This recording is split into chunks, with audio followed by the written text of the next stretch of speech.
Usai protes China di Natuna, Kasal Yudo Margono beri pesan mengerikan pada China.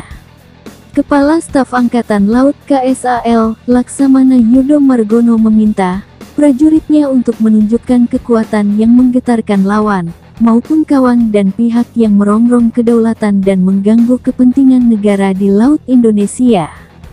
Hal ini disampaikan Yudo Margono di tengah kondisi meningkatnya ketegangan di Laut Natuna Utara usai Indonesia mendapat protes dari China. Dia memastikan TNI AL tidak akan mundur lantaran tak ada tawar-menawar terkait urusan yang menyangkut kedaulatan dan kehormatan bangsa.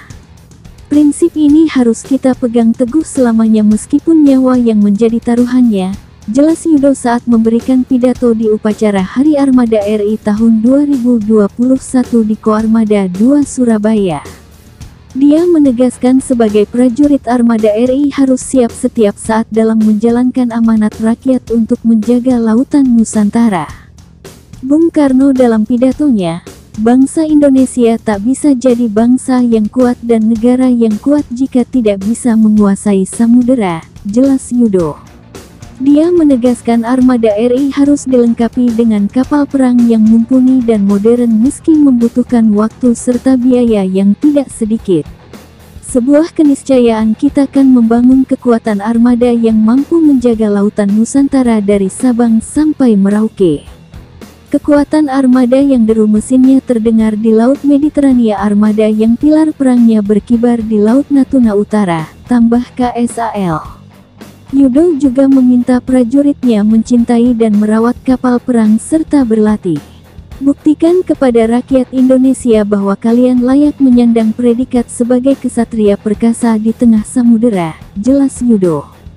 Sebelumnya, anggota Komisi 1 DPR Muhammad Farhan mengungkapkan, pemerintah Indonesia diminta oleh China untuk menghentikan segala aktivitas pengeboran di lepas pantai di seluruh Laut Natuna Utara yang berbatasan dengan Laut China Selatan. Farhan yang merupakan politisi Partai Nasdem itu menyatakan permintaan China itu disampaikan melalui surat komunike diplomatik pada Agustus dan September tahun 2021 lalu. Menurut China, kata Farhan, pengeboran yang dilakukan Indonesia tersebut melanggar prinsip Nine Dash Line yang merupakan wilayah historis China. Meski surat tersebut tidak bernada ancaman, namun menurut Farhan, Indonesia harus menanggapinya dengan serius lantaran baru kali pertama China mengirimkan komunike diplomatik dan klaimnya di wilayah Laut Natuna Utara. Farhan menyatakan pemerintah Indonesia telah tegas menolak hal itu karena berpedoman terhadap prinsip hukum internasional yakni UNCLOS 1982.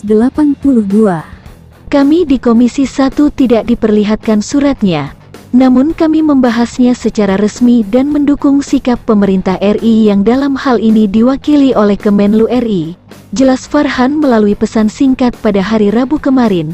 Indonesia, jelas Farhan, tetap menjamin pelaksanaan pengeboran lepas pantai yang akan dikawal oleh Badan Keamanan Laut, Bakamla, RI, sebagai wujud kehadiran negara dalam memberikan rasa aman kepada warga negara Indonesia dan Badan Hukum, Perusahaan Pengeboran, Republik Indonesia, tambah dia.